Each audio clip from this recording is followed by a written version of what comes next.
Welcome into the Paul Farrington Show. Paul, joined by Jack Weinberger and producer Zach Bloomquist is with us. In an early April episode of the Paul Farrington Show, NFL Draft just around the corner here, a couple weeks away. We'll have some more draft content pick up over the next couple of weeks. Ziggy's off in Scotland. Not sure what he's doing in Scotland. He's visiting one of our friends, but maybe Ziggy won the lottery. It makes you wonder. Is that because a theory? Ziggy's always out here talking. He's like, I have barely any salary here as a grad student, and right, Zach? You all right? Versus Zach. Zach's on within Insta Reels or 30 seconds of the show starting. Zach's on Instagram. Is that Insta Reels? I just had to listen to my song. Crazy. Or TikTok. Crazy. It was for Ziggy. Ziggy though. I mean, for someone who's always talking about, he's like, I don't have a big salary. He eats just beans every single night. Like when you take a look at Ziggy's wardrobe, the travel he does, the food he eats on these trips. He's like a $700 meal he was talking about with us when we were in San Francisco. It makes you think he may have won the lottery. But then he was going to where? Bangladesh? Where did he go? Cambodia. I don't know. For 10 days out of nowhere. That's a good suspicion that Ziggy secretly won the lottery. Did Ziggy win the lottery? And he wouldn't say it if he won. He would. We'll have to look. No, he would never admit it if he won. I bet there's one. And I wonder in California. In California, Zach, do you know? Do you have to say if you won the lottery when you're out in California? I don't know. Also, Ziggy's lived in several places, so he's probably played the lottery in several states. Like he could have won it anywhere he's been. I like that theory, but who knows? We don't know. We'll get Ziggy back. He actually, guys, he's the greatest gambler on earth and doesn't share any picks with anybody. That could also be it. Drops his salary on. We don't know when he'll be back. I completely forgot he was going to Scotland until yesterday, and we don't know. I think he might be on the Thursday show. I'm not sure. But for now, you got us. Hope everybody's having a great start to their April. Had a very happy Easter. Hope the Easter Bunny visited everybody. And if you're enjoying the content, please remember to like, comment, and subscribe to the show as we're almost trying to get to 30,000 subscribers. I want at this point by the start of the regular season. Does that make sense? Crawling to 30,000. We're sitting there at late November at 29.5, and I remember talking to Ziggy, and I go, "Man, that goal of 30K, we should blow by that." And he goes, "Anything short of that would be a spectacular failure." I feel like the last 100 episodes, it started with trying to get to 30,000. Yeah, we need people to subscribe. We're going to need to go back and visit our content strategy. That's really what it comes down to here. We have a fun show today. I've done it again to myself, guys. I've done it again regarding the Vikings. We'll get to that a little bit later. Good segment on ESPN Milwaukee that I tuned into that I'd like to share our take on. Maybe we'll hit a listener question or two at the end of the episode. But what we're going to try starting with for the next few episodes and see if you guys enjoy it. If this wasn't a football show. If it wasn't a football show. Jack, the Pirates have won 5 games in a row. Is that true? I am excited that we're starting a show with the Pittsburgh Pirates. I mean, the intention is for this to be very quick. Like it's not supposed to be a Pirates segment or just a couple headliners from if this wasn't a football show. I know, but we know you're a big Pittsburgh fan. It's an NFC North centric show typically, so if you can have your moment here. You get 30 seconds in the sun for the Pirates. Yes, they won 5 in a row. Currently playing now against the Padres, looking to make it 6. Sitting at 6-3.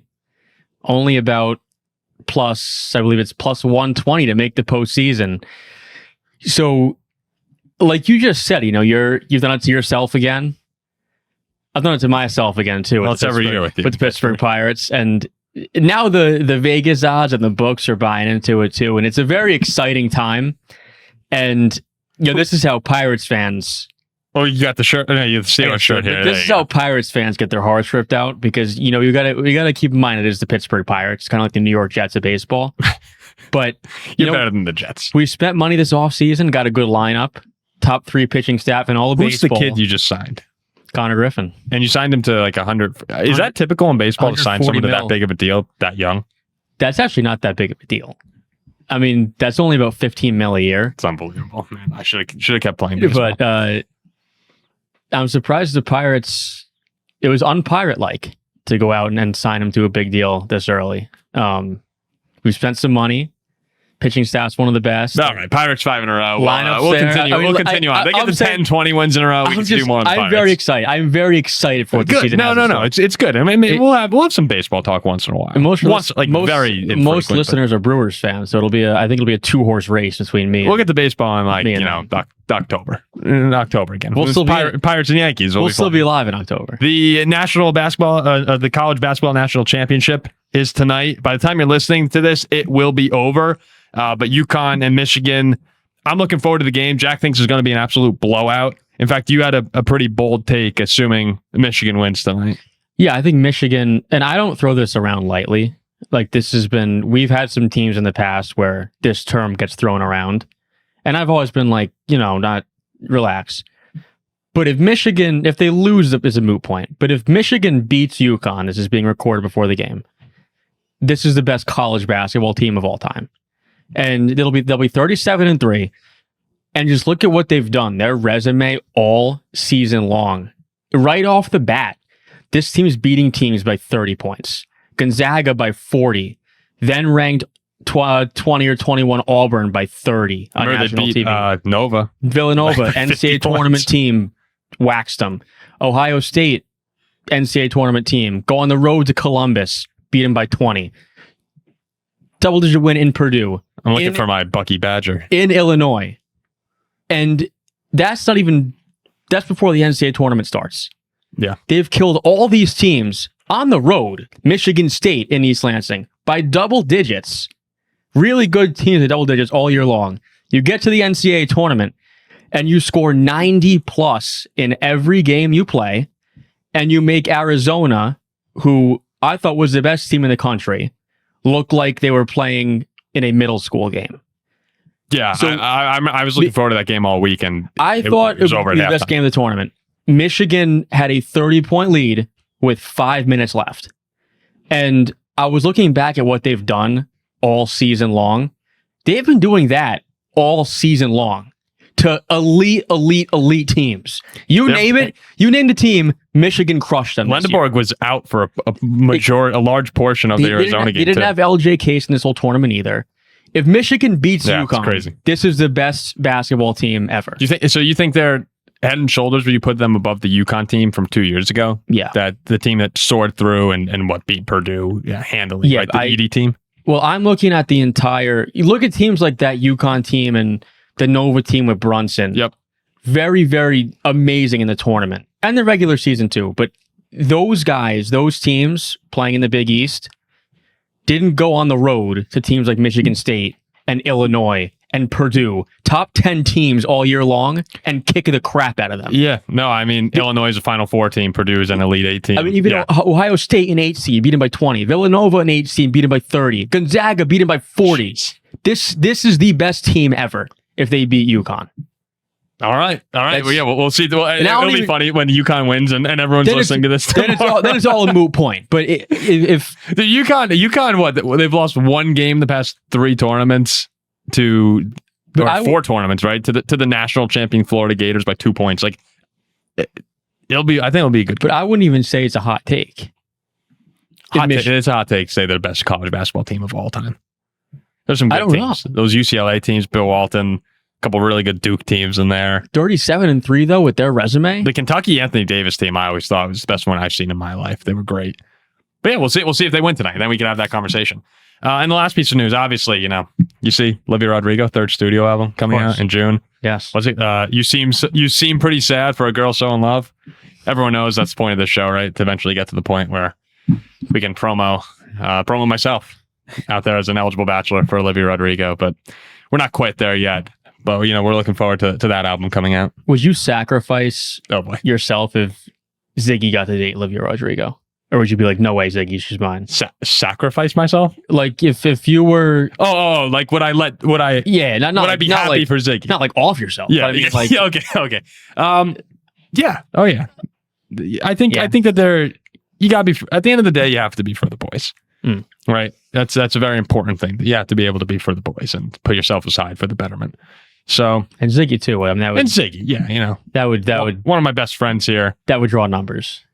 We would have a very popular podcast if Ziggy was dating Olivia Rodrigo. Would there be a touch of me that was like, oh, I wish it was me, but I don't understand. It's Ziggy. You have to. All right. So I had a dream last night, guys, and I actually got flamed for it when I started telling people, but my dream was that the Vikings were in the NFC Championship game against the Packers, which, I mean, for this show would be, ratings bonanza. It would probably push us into another stratosphere of viewership. It would be great. Get us past 30K. It gets past, maybe we get past 30,000 subscribers. And I remember waking up. I don't know who won the game, right? I have no idea who won. It ended with me realizing, we're playing tomorrow. I think we're playing the Packers in the NFC Championship game.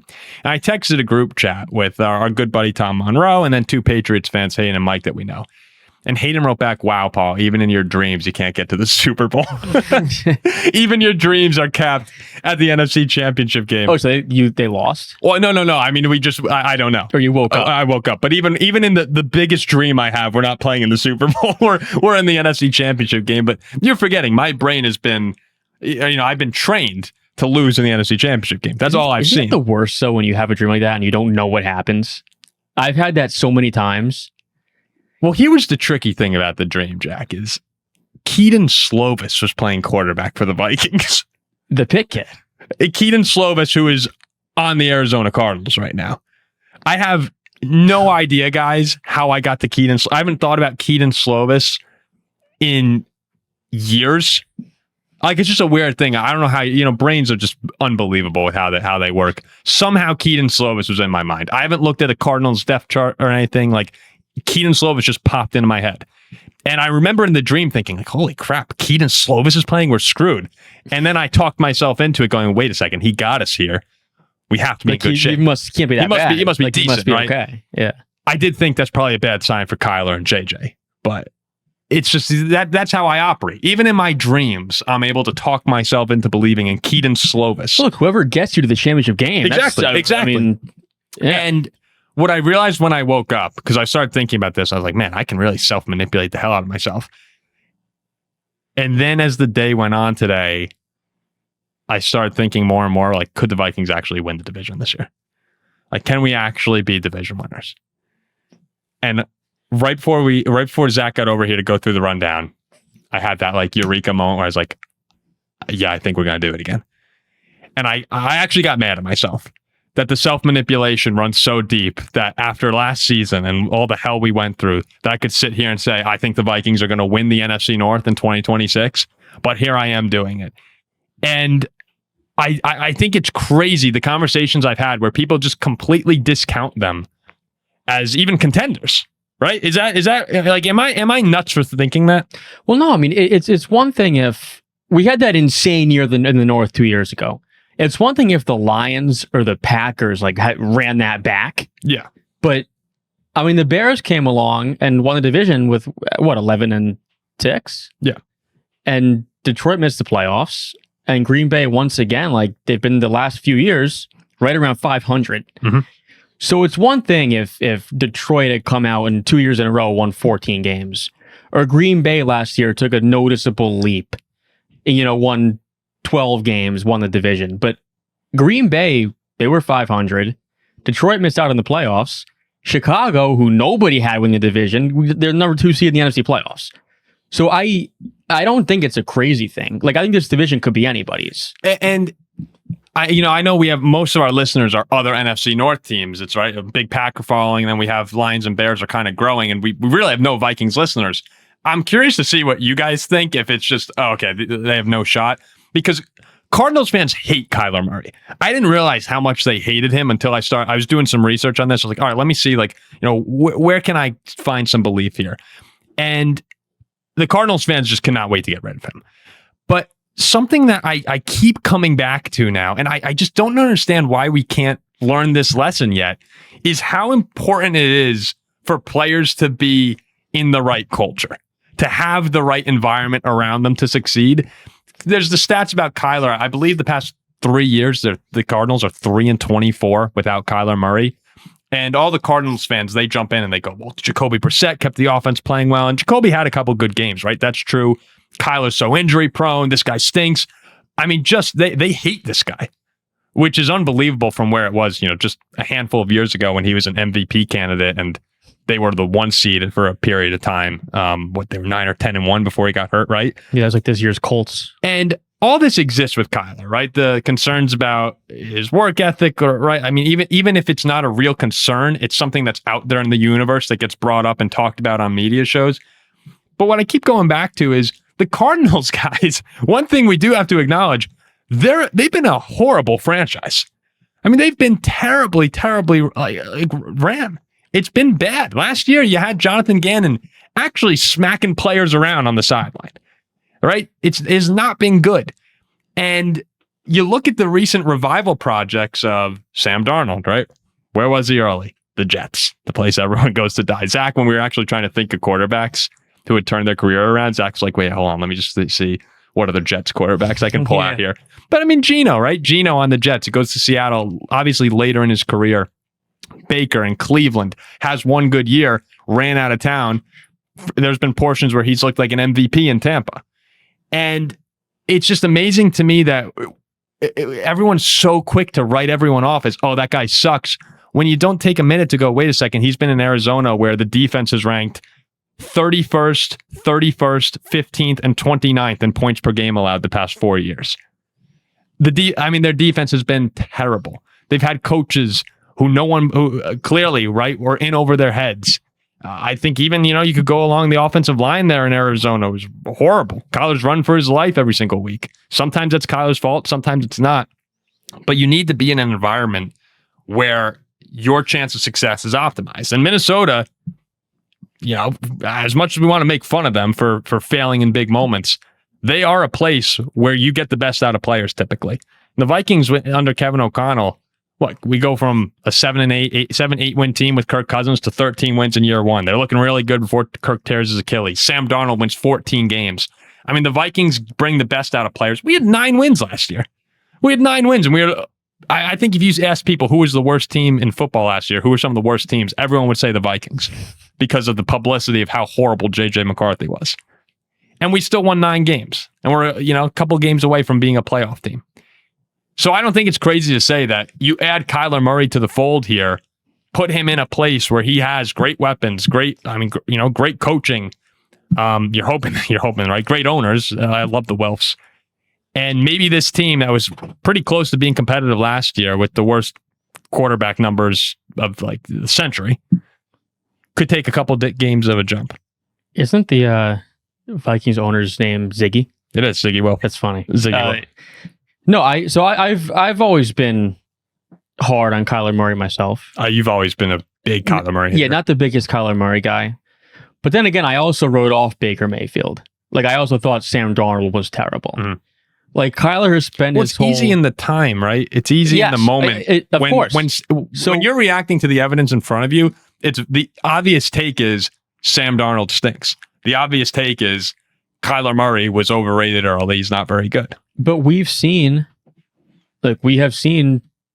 case studies, actual examples in these recent years where if you go to a different team, a different franchise, you can be rejuvenated.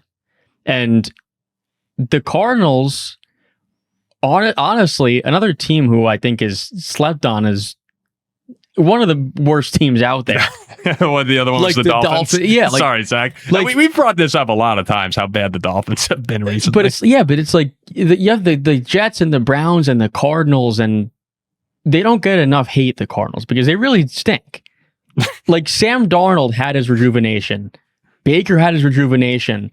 And now it's time to give Kyler Murray a chance. He's never had Justin Jefferson. I mean, I don't know if he's had a receiver as good as even Jordan Addison. Has he? Maybe D-Hop? Yeah, Hopkins was pretty good for... Hopkins was good in Arizona, though.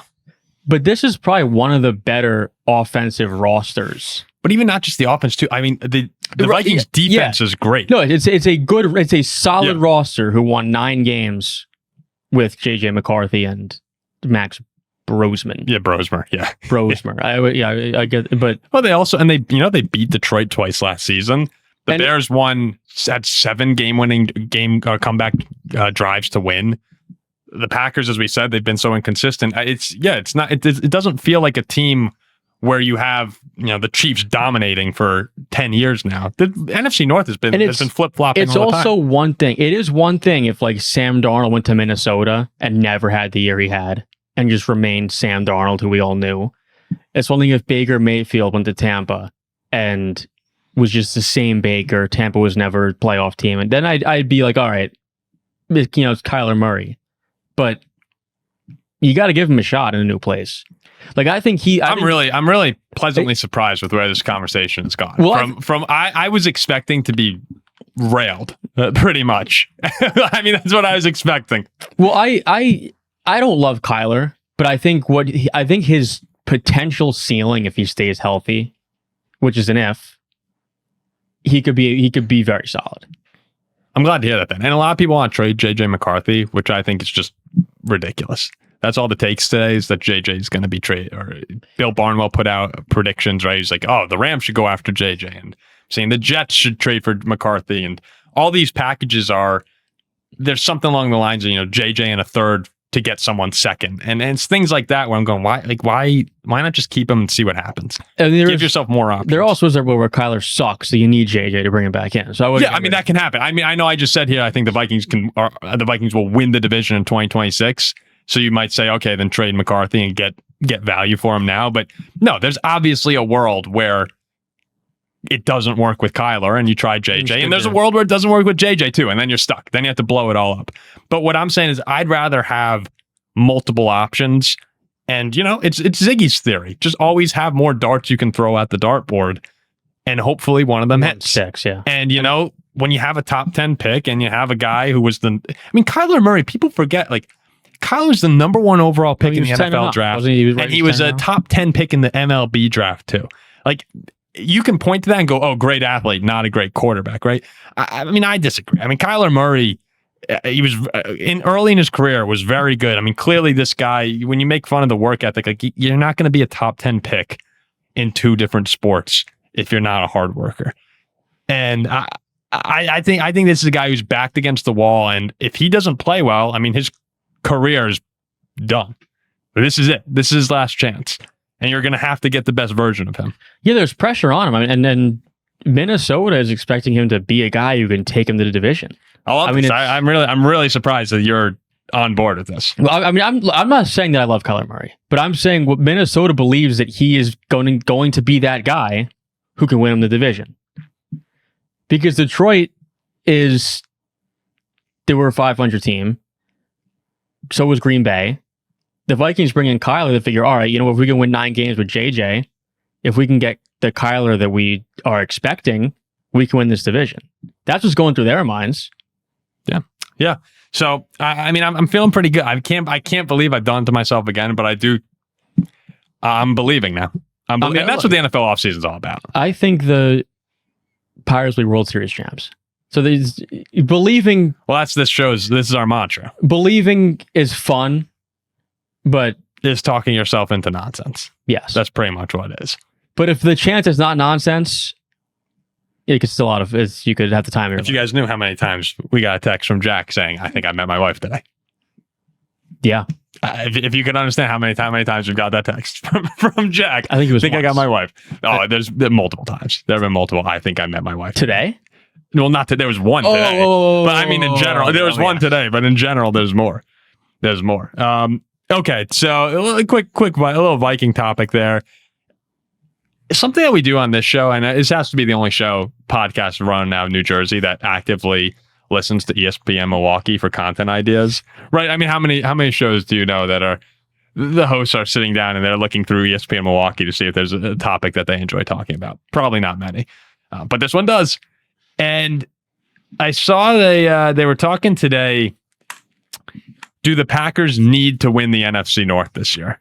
And it caught my attention. And the way I typically like to make the rundowns for the show is if I find it interesting, right? I know it's a decent topic because we're the audience. Guys like us are the audience. Do the Packers need to win the NFC North? And I think the answer is a resounding yes. Without a doubt, yes. Because we're getting to the point with them right now where it's been 4 seasons. 4 since the Green Bay Packers have won the NFC North. And for people around our age, Shaq and I's age, right? We're 27, Zach, and we're all 27 years old. Green Bay has dominated this division our entire lives. And now you've gone 4 full years where it's been Vikings, Lions, Bears. And Green Bay's been relevant the whole time, but have they ever been a true threat for more than a week or two at a time, right? Last year at the beginning of the season, we all thought they were the best team in football, come back down to earth. They spike again with the Steelers game, fall back down to earth, and they're the 7 seed. And I think there does come a point where when you're talking about the fear factor you have of a team and your belief in them to be a real threat, right? Eventually it stalls out. And we're not there with the Packers, but if they're the 7 seed again, and and the Lions come back, I mean, you look at the Lions' schedule for this season, it is light. The Lions winning, what's their win total? Isn't it 10.5 or 9.5? Like they are going to move past. You have it in front of you, right? Do you? No. Oh, do you not? AFC. But the Lions, I mean, again, I ran through their schedule today. Detroit getting to 12 wins feels very possible. They are. Oh, you got it? Yeah, Lions are 10.5. 10.5? Well, I was going to bring up a point, and I guess you just started here with the Lions win total is yes. The short answer is yes. I do think Green Bay has to win the North this year, but it also depends. If Green Bay comes out and they win 12 games, but Detroit wins 13, that's different. But if it's another mediocre season in the North and a team like the Bears gets it with 11, then it's different. But, so I guess it's an interesting case study of if the Packers here they go 12-5 and Detroit's 13-4. I don't think it's a well. Let's say they're if you're 12-5, you got to think they're probably the 5 seed. You're the 5 seed going on the road. Who's probably going to be the 4 in the? But not even looking. You go to Tampa or something. Yeah, but not even looking at that. Like, it's hard to go on the road and then go to the Super Bowl. We all know that. But you can look back and say, dang, like this was our best year in a while. We had 12 wins, right? And they were just better. But if it's a mediocre division like it was last year, and you're Green Bay again, and you go 9-8, 10-7, and you get the 7 seed, then yes. Then I'm fed up at that point. And then you have to start wondering. I saw Ed Policy last week was saying he was surprised that there was talk about people wanting Matt LaFleur fired. He never really crossed his mind. And I was like, how could it not have crossed your mind, right? With the way Green Bay ended the season, losing 4 or 5 games in a row, epic collapse in the playoffs. I think the thought has to go through your mind. That was actually somewhat of a concerning comment for me from Policy, was you can believe in Matt LaFleur and be a big fan of his, but and look, it's better publicly to say that. I get it. So who knows? Maybe the feelings are different inside his mind. But that was a horrible end to the year, and it's been the same thing. Like there's just this feeling. I'm not a Packer fan again. I know a lot of them. We hear them a lot. But to me, if I were a Green Bay fan, the feeling would kind of be like, oh, we're stuck in the mud a little bit. We're just spinning our wheels right now. And there's a lot of talk about guys taking the next step when really no one's doing it. And we just had a clip go out. Is Jordan Love elite? I think 70% of people on our poll said Jordan Love. Let me see. I actually could pull up the number here. We put a poll out too. Is Jordan Love elite? I'd say the majority probably said 72. No, 72% said yes. Oh. And I guess it all depends how you define elite, because we don't need to get back into the conversation. But to me, an elite guy is Allen, Mahomes, that group. Jordan Love hasn't won a division yet.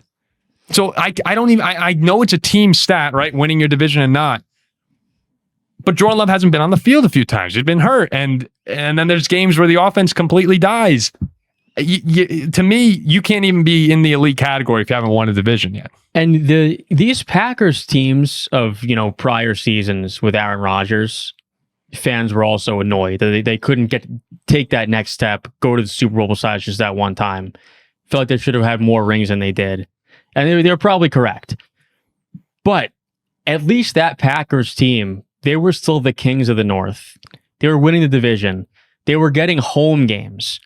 And a lot of the time they're losing those games at home, San Francisco and Tampa Bay. And now the Green Bay Packers haven't they're not hosting playoff games anymore. Well, the question on ESPN radio back then was, is it a failed year if we don't get to the Super Bowl? But now it's is it a failed year if we don't win the division? I mean, now it's like you just got to get back to hosting playoffs. And I think there are a few things about that, right? Because this is not. I don't want it to sound like this is a Packer hater segment. It really is not. It's just it's about the expectations that Green Bay has. What's different too is during those Rodgers years, the Lions sucked, the Bears sucked, and the Vikings sporadically were good. So it did coincide. Even if you took the 2010s Packers, right? They're probably the best team if you insert them into this NFC North right now, but it's close. Like it's still going to be a battle. I mean, the Lions, the Vikings with Darnold, the Bears last year, like these are much better teams than the teams that you saw much of the 2010s. I mean, guys, the Lions, Bears, and Vikings in 2010s were pretty bad. I mean, it was pretty easy to run the NFC North in the 2010s. I still think that those Packers teams run this NFC North. Oh, probably. No. Rodgers is multi MVP. Like that's the difference in Jordan Love is not an elite quarterback yet. Aaron Rodgers was elite, and that was the difference. Like he was able to take you and win those games late in the season, win the division, and host playoff games. Like you'd like to think that, let's take last year, for example, when Green Bay was fighting for a division all season. You would have to imagine that Aaron Rodgers, when he was elite back in his day, would have won the division. And Jordan, Love got hurt too. But the Love keeps getting hurt. But Love's not at that level. Not yet. Like I don't think he's near it yet. Oh, it's hard to get to that level. I mean, that's what it top 10 quarterback. But that to me is elite. Yeah. Oh yeah. No. I agree with you, and I think that a lot of people actually do agree with that too. Maybe we just have different definitions here. But I mean, back to the question of do the Packers need to win the division? I think the answer is yes, because you don't really think you can win when you're a wild card. When you're a wild card every season like they've been, and getting to the playoffs is you're a Steeler fan, right? You guys, you're kind of in that position in the AFC. You get there every year, and then you just get curb stomped. And there is a certain success and a certain nice feeling about just getting in. I mean, the Vikings fans, we haven't been back to back to the playoffs since 2008, 2009, I think. And it sucks. It sucks when you're not in. And at least when you're in, you have a fighter's chance. Was a puncher's chance. But with Green Bay, it does feel like right now. What, you good, Zach? The puncher's chance? Yeah, I think it's a fighter's chance. I thought you could also say punchers, knock them. Isn't it a fighting chance? I think there's a puncher. I think it's fighter's chance. No, it's a fighting chance. I think you could say a puncher's chance in that when you're in a boxing ring, if you land one punch. I'm sure you can't have heard it before, though. Puncher, hold on. I want to see this. I'm sure there's a thing. It'll come up as a thing, but I've never heard of it. I'm saying puncher's chance to Kentucky straight bourbon. Maybe it's got to be fighter's chance. So all right, I guess it is fighter's chance. A slim but real possibility of winning. Oh, wait. Often termed a puncher's chance. Oh, all right. There you go. All right. But I've never heard that before. All right. Yeah. Often used to describe an underdog who has a narrow opportunity for victory, particularly via a single decisive blow, often termed a puncher's chance. Okay. I honestly think you just say these things and then it just magically is correct. Well, if you listen to the show enough, you realize that half of the expressions that I use, half the expressions I use, I'm not actually sure if they are the expression. Dude, what was the one? I combine them. What was that one crazy thing that you said? I said train railed. Yeah, train railed. Yeah, it's a train railed one time. I kind of like train rail. I think it makes sense. God, Michigan just train railed Arizona. I mean, you know what I meant. Everyone, you know what I meant. Puncher's chance, fighter's chance. People know what I'm talking about. That's true. But Green Bay, I get back to the point. With Green Bay, right now, with where they're at, there's points in the year where you really do think they're a Super Bowl team, but they've closed every season pretty much, other than 2023, right? The past 2 years, they've closed kind of squeaking into the playoffs, and you really, it's an optimistic point of view if you think they're going to go on a deep run. And I think that needs to change for the fan base and really for the culture of the organization and believing in LaFleur, right? I mean, that was a huge point this offseason was, do you actually think LaFleur can get the job done? Well, if they lose the division again, and we're seeing this so much flip-flop, if Detroit comes back and, yeah, it's an easy schedule, but if they win the division again, I can see a world where Packers fans lean back in their chair this offseason and go, all right, like, what's the problem? Because we're right there, but what's wrong? And that's just that can spiral. But I think it's different, though, if they're 13-4. Then you have unbelievable MVP Kyler Murray win 14 games. There are avenues where it's not a disaster. Right.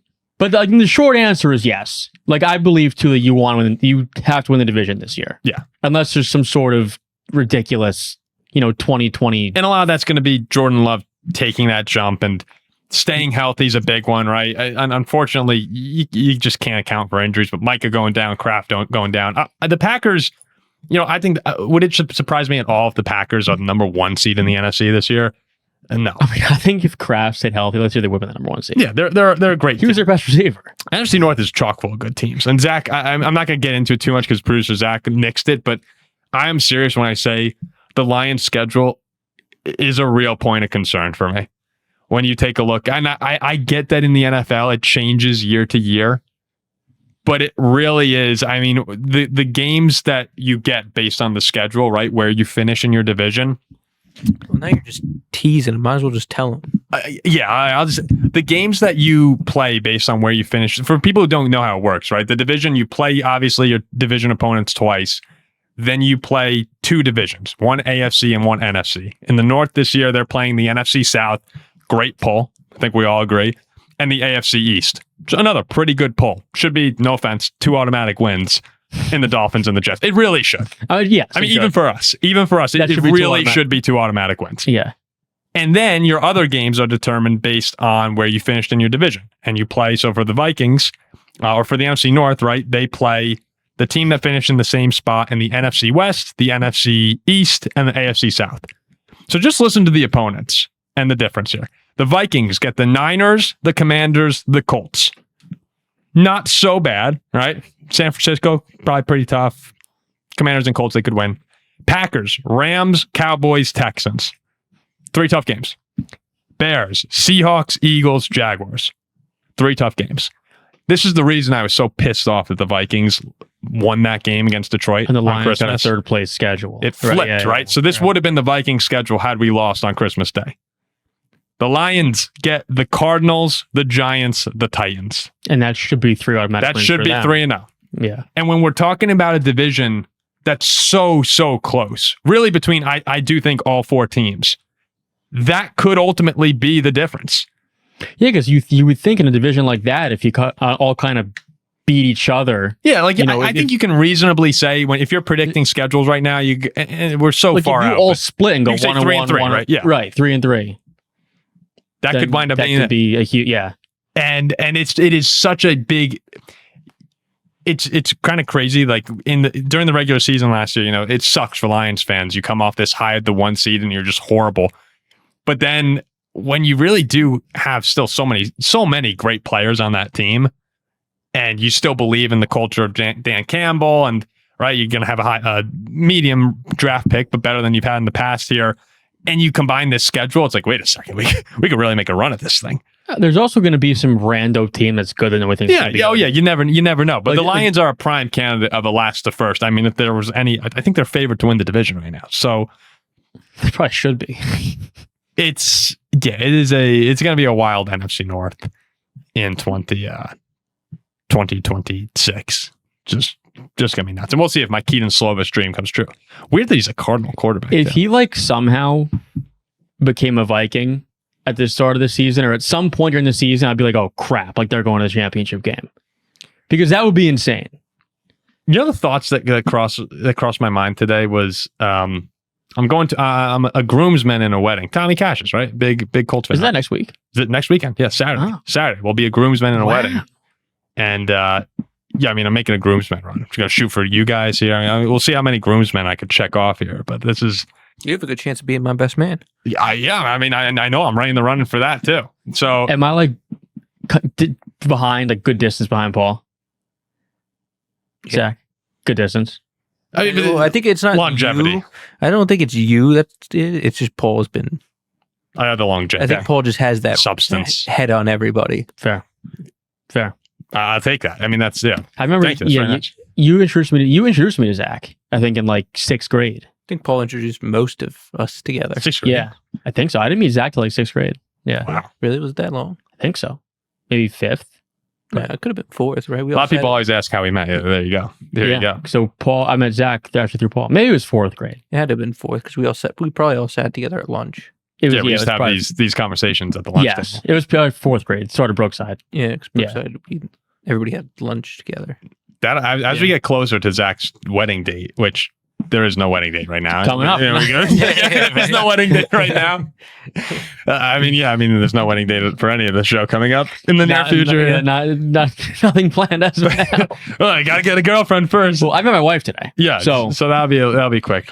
As we get closer, and we have Zach making these groomsmen decisions, that'll be pretty enticing. It's it sounds like I'm in the clear right now, but Jack's gonna have to make a run for it. Well, I was just talking best man. Yeah, I mean groomsmen, I would hope you to assume be. that Oh, he's yeah, standing yeah, out yeah. there. Yeah, I would hope to be in the a groomsman. Yeah. But I went to get some dress shirts today, and I stopped by Brooks Brothers actually, which nice shirt. I don't have a lot of nice dress shirts. I work from home. Most of the time, you're just trying to be comfortable. But I want some shirts that are going to last a while. And I walk in and I go to get the shirts. I try them on, and she's like, "Nothing fits you. You're too thin." She's like, that's what she said. She's like, "I don't have extra skinny." And I was just like, oh, shit. Okay. So I walked out. I just drove home. Lauren was with me. But I started thinking, I wonder how Kevin Durant gets his shirts, because that's a guy who's just 7 feet tall, rail thin.